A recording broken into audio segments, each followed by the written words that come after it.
You are listening to Pandoras Box Radio with Kaleah LaRoche.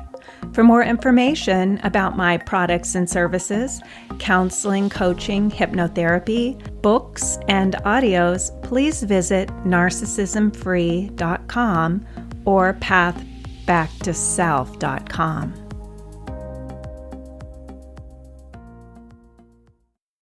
Hello and welcome to Pandora's Box. This is Kaleah, and the topic of our podcast today is dreams.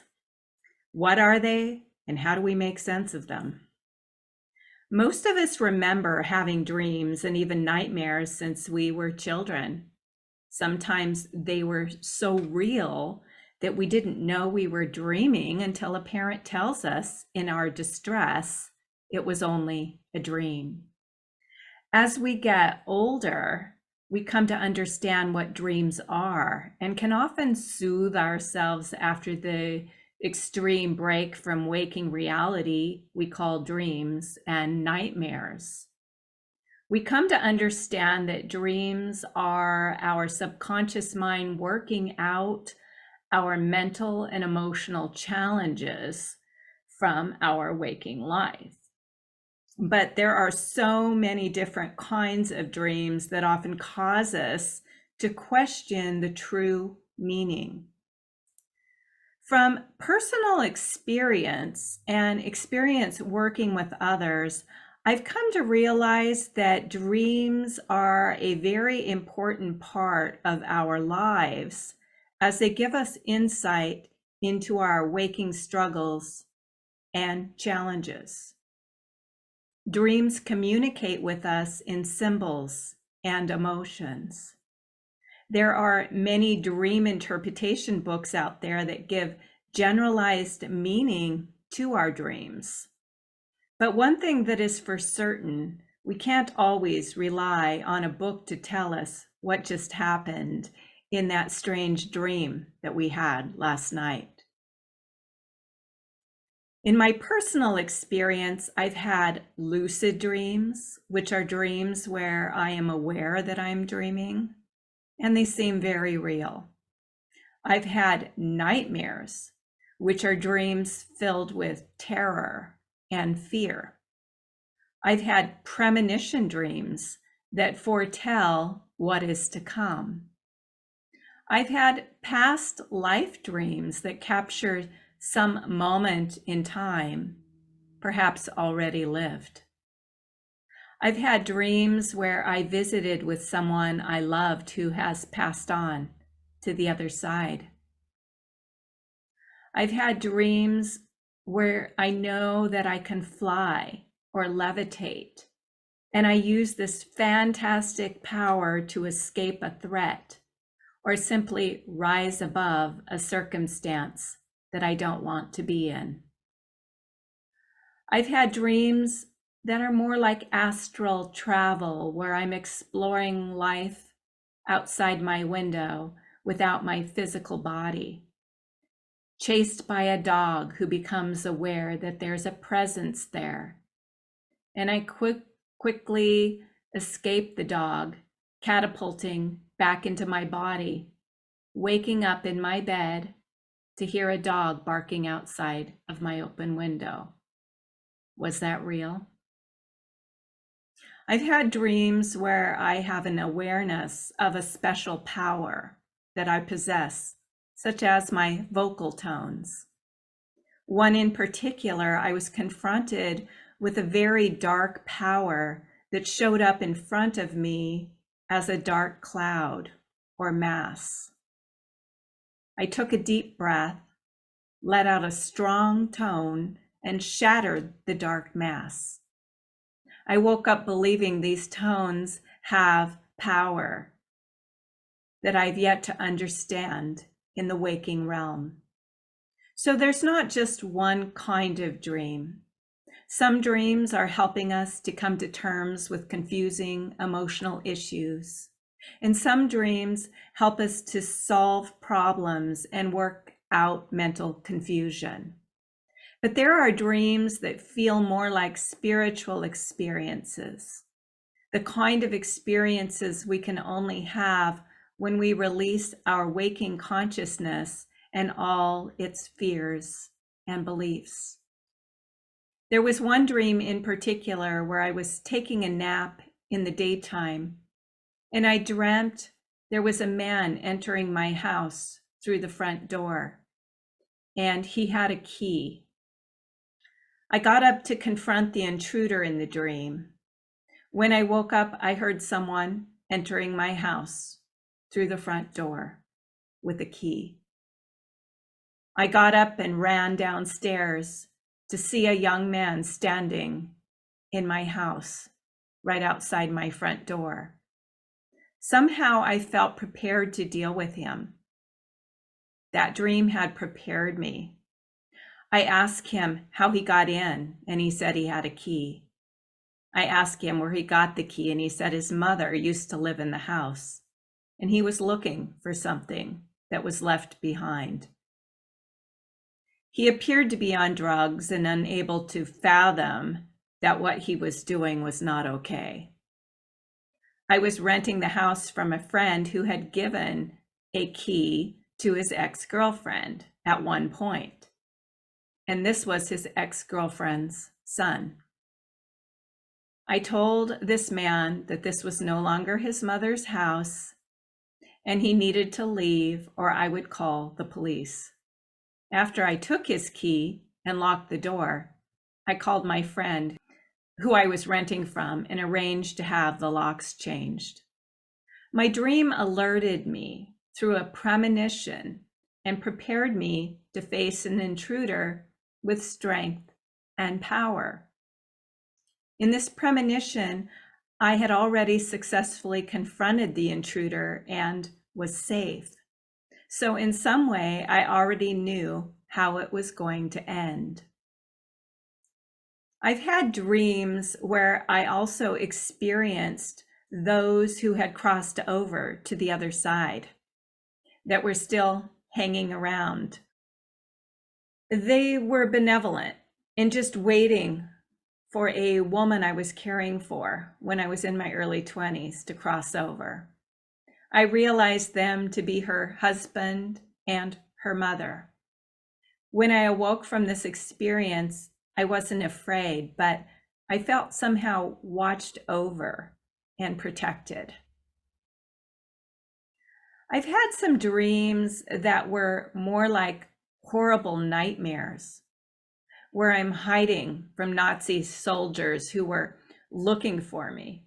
It felt a bit like I was Anne Frank or a victim as she was. These dreams were repetitive, leading me to believe I may have actually had some kind of past life during the Holocaust. The best way for me to describe dreams after all my experiences is that they are experiences we have when we're not consciously awake and aware, or rather when we are asleep. They are not always the same kind of experiences, meaning they're not always just our subconscious mind working out issues. They can be astral travel, premonitions, facing dark forces, past life memories, and other experiences that happen when we leave the 3D waking reality. Sometimes the experiences we have when we leave the 3D waking reality are just as real to us as when we are awake. For example, when I fly or levitate, I'm anchored in a reality where flying and levitating is possible, at least for me. When I wake up in 3D reality, I'm always disappointed at the limitations I have here in this physical realm. The dreams that are the most common are the experiences where our subconscious mind is communicating with us through symbols.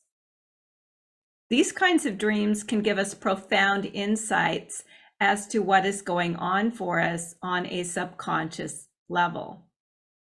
I often have clients keep a dream journal, and when they awaken from a dream, write it out in detail.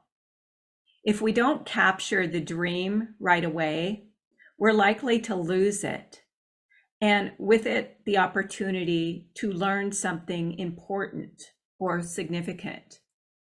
So even if you wake up at 3 a.m., turn on your light and write down your dream to the best of your recollection.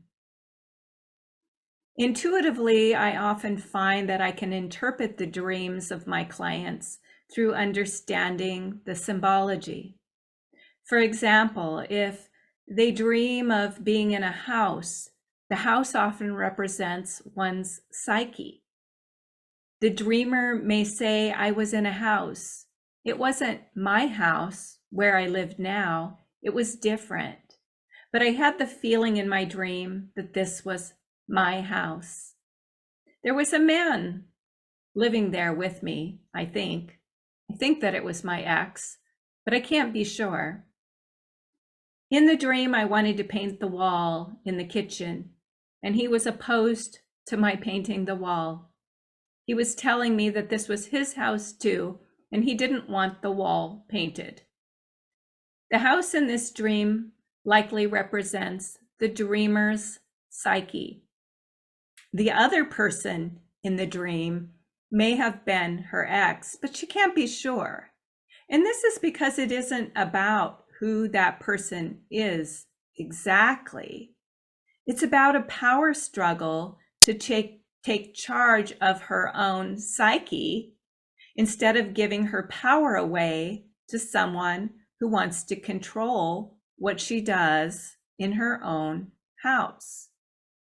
This may be a pattern she has of giving her power away and not honoring herself and what she wants. The man in the dream represents the type of person she typically gave her power away to. Some dream interpreters will tell us that the people in our dreams are all aspects of ourselves. I don't think it's a good idea to say always when it comes to dreams, because there's so much symbology that depends on our particular situation and the type of dream that we're having.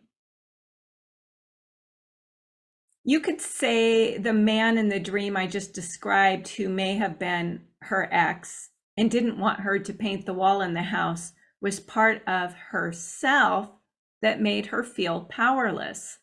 The aspect of self that always held her back from doing what she wanted to do. But in waking life, she may have assigned this aspect of her to the men in her life, giving them the power to stop her from doing what she wanted. So it doesn't necessarily matter if this was an ex or a stranger or an aspect of her. It's a force that is preventing her from doing what she wanted to do. It was a force that was preventing her from expressing her creativity and authenticity. Dreams can also show us how much that we are growing and overcoming our fears. For example, this same woman may have a dream in the future where she's painting the kitchen wall a vibrant yellow color, and she feels really happy and joyful about it. In this dream, there's nobody opposing her.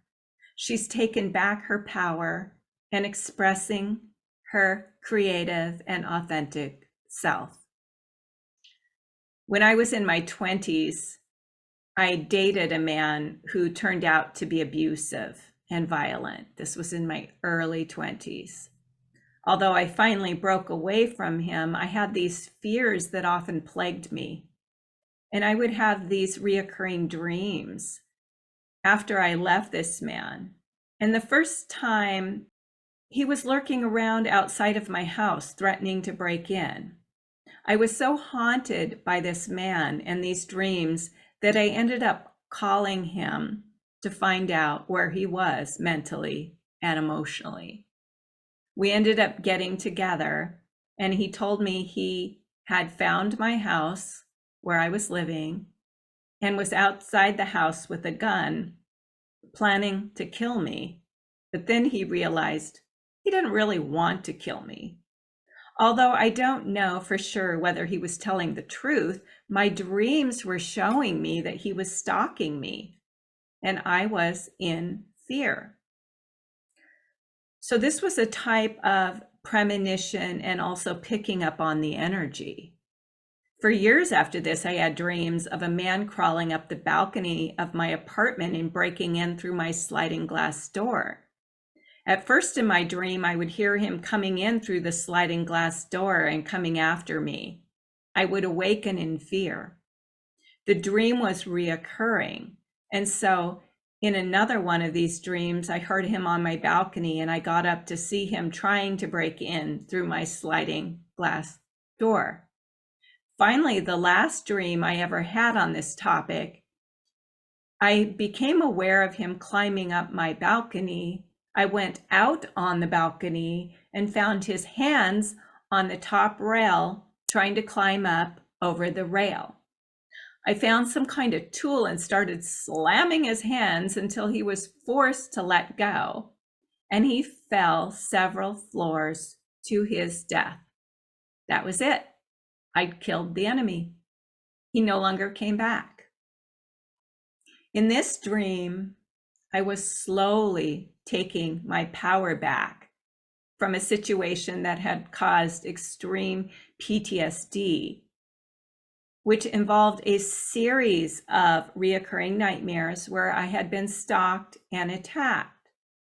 I finally took back my power, killed the enemy, and the nightmares stopped. I've had other dreams that had the same kind of violent theme. In one, another man was breaking into my house, which is my psyche. And when he entered, I told him he needed to leave. He wouldn't leave, and I ended up beating him to a bloody pulp. I was a warrior. Yeah, I knew how to defeat this person. So he was lying on the floor in my house, my psyche, powerless and defeated. I was so disturbed at the violent nature of this dream and how violent I had become, I consulted a shamanic friend of mine who told me it was the only thing I could have done to stop him from invading me psychically. I had to show him that he was not welcome in my house. If we are violent in our dreams, it doesn't necessarily mean that we are violent people. Dreams are happening on a different realm. We are not hurting anyone on the 3D physical level when we hurt somebody in our dreams. We're doing battle with them on a psychic level, facing our fears and taking back our power. So we need to embrace the warrior within that has the power to defeat the enemy. I've had clients who have also had violent dreams and, like me, were disturbed and concerned about it. After having had the experiences that I've had, I understood them to be opportunities to take back our power from someone who had previously overpowered us, stalked us, abused us, and betrayed us. In the dream time, we're showing them that they no longer have power in our house, our psyche. We draw a strong boundary and let them know they're no longer welcome here. Sometimes we can't make out who the enemy is in our dream, but it doesn't really matter. It is that which we feel powerless around.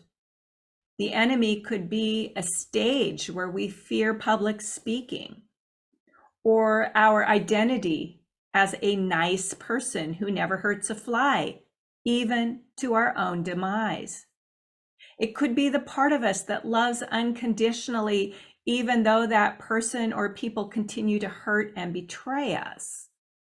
It could be a social group or family members we're psychically fighting against to take back our power.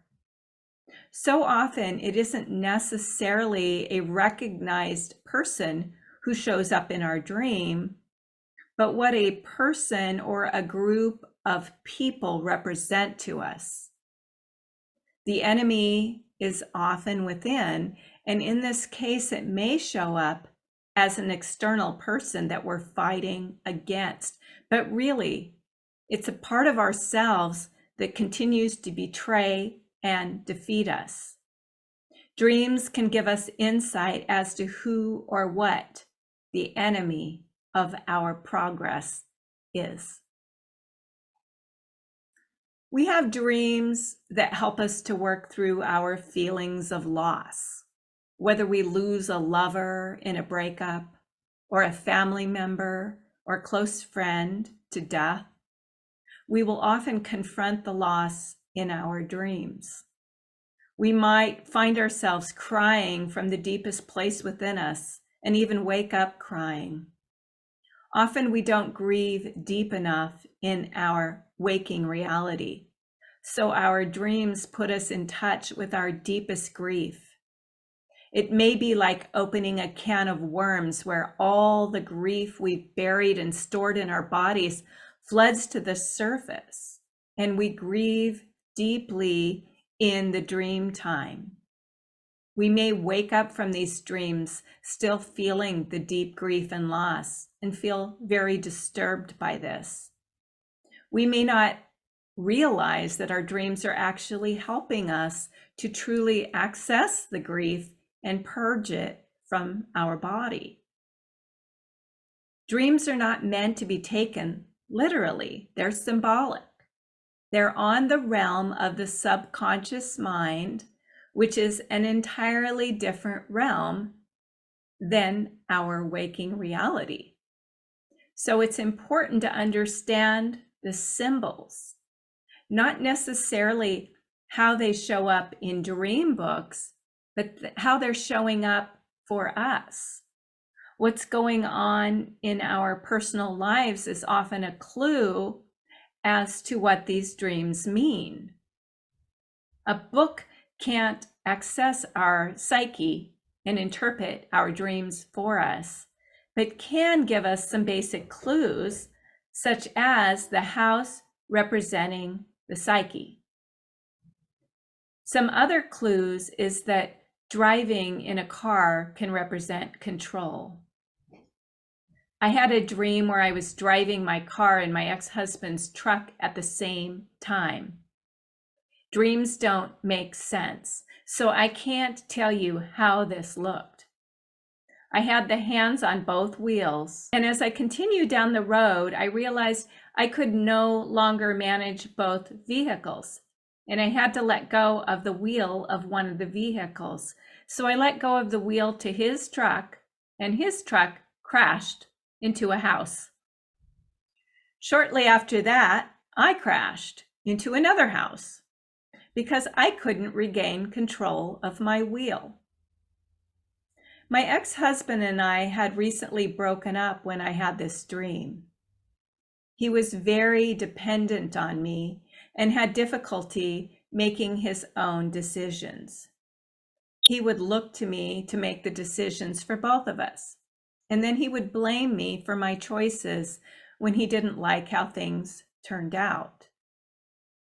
He had difficulty taking responsibility for his own life and life choices. I finally had to let go of the wheel of influence in his life and let him have the consequences of his own actions and choices. I was no longer going to play the role of the one he could blame for the circumstances of his life. At that time, I had been so deeply codependent that my own vehicle was out of control and also crashed. But I was able to recover and take full responsibility for my vehicle. I would no longer try and drive two vehicles at the same time. I've also had dreams where I was in the back seat of a vehicle and someone else was driving recklessly. And this represented my putting my life in someone else's hands who did not take care with me. I had given my power away to someone who didn't care about my well-being. And this showed up as being a passenger in a vehicle where the driver was reckless and out of control. I've had dreams where I was driving, but either lose control of my vehicle or find that my body's paralyzed and I can't step on the brake to stop the car from going over a cliff or spinning out of control. Of course, this is symbolic of feeling out of control in my life in some way, or feeling paralyzed and unable to take action. When I awaken from this kind of dream, I reflect and meditate on the meaning, especially if it's really disturbing like this. Having the basic understanding of what the house and the car represent is helpful in interpreting my dreams. Monsters in our dreams often represent the thing that we fear as well. Snakes, that's a big one, can represent several things. I've had many dreams with snakes, and they are nightmares for me because I don't care for snakes. I've always been afraid of snakes since I was a small child. And in my dreams, they are usually deadly snakes. They're venomous. So I've had many dreams where there's a snake in my bed. Imagine that. And I'm afraid to move or I'll be bitten. So there's that, being paralyzed. And this dream is pretty clear to me that I've often found myself sleeping with the enemy or a man who does not love me, care about me, or have my best interest at heart. These narcissistic men I've been with are venomous in many ways, as they come with a great deal of toxicity. In several of my snake dreams, I'm actually bitten, and I have to deal with the poison in my bloodstream or this belief that I'm going to die. And so there may be a death, rebirth, or transmutation that has to happen in my life to move beyond these circumstances, a death and rebirth. So I may have dreams also where I'm surrounded by snakes. I'm in a pit of snakes and they're all around me and I can't get away. I'm trapped. A venomous snake is poisonous and not safe to be around. If we believe that we can befriend them or that they're benign and we get too close, we're likely to be bitten because it's a snake's nature to bite. Once bitten, we have to deal with the toxic poison in our bloodstream, or rather our psyche. It's a very long recovery process. When I have snakes in my dreams, I need to look at where the toxic thought, belief, or person is in my life and how to change my circumstances. Now notice I said toxic thought, belief, or person. Sometimes that toxicity is within us and we have to confront something within ourselves. We are often part of the toxicity. Until we can recognize what is toxic within, we will draw to us toxic people and circumstances. Dreams are extremely valuable if we can remember our dreams and use them to inform us. I recommend anyone listening who wants to have deeper insight into their own psyche to keep a dream journal at your bedside, along with a good working pen. When you awaken from a dream, turn on a soft light and write down everything that you can remember. You don't have to interpret it right away, but you do need to capture as much as the dream as you can remember so you can interpret it later. Ironically, a lot of narcissistic men I've been with don't remember their dreams at all. And I believe that we all do dream, but we don't all remember our dreams, or we don't remember all of our dreams. We might be so cut off or out of touch with our inner realm that we don't have access to the wisdom and insight available to us through our dreams. If we don't sleep well and go into a deep enough sleep, we may not dream. Or if we go too deeply into sleep, we also may not remember our dreams. REM sleep is the part of the sleep cycle most often associated with the dreams that you can remember when you wake up. So if someone doesn't enter the REM state often when sleeping, they may not remember their dreams. If you are undergoing any type of therapy, doing any kind of plant medicine or self-help work, dream study is a must. I highly recommend it. It will help you to uncover things you need to understand about yourself in order to advance in your personal and spiritual growth. Dream interpretation will help you to heal emotionally, heal grief, fears, and insecurities. It will help you to get unstuck and unparalyzed. It will help to put you in touch with deeper gifts within you. Confront parts of yourself that are holding you back and awaken to your authentic self. So, what are you waiting for? Pick up a pen and start writing and reflecting on the world you enter when the conscious mind sleeps. If you would like more information about my work, my counseling, hypnotherapy, books, and audio hypnosis downloads, please visit narcissismfree.com or pathbacktoself.com. I want to thank you so much for being with me today and listening, and I will see you in the next podcast. Have a great day.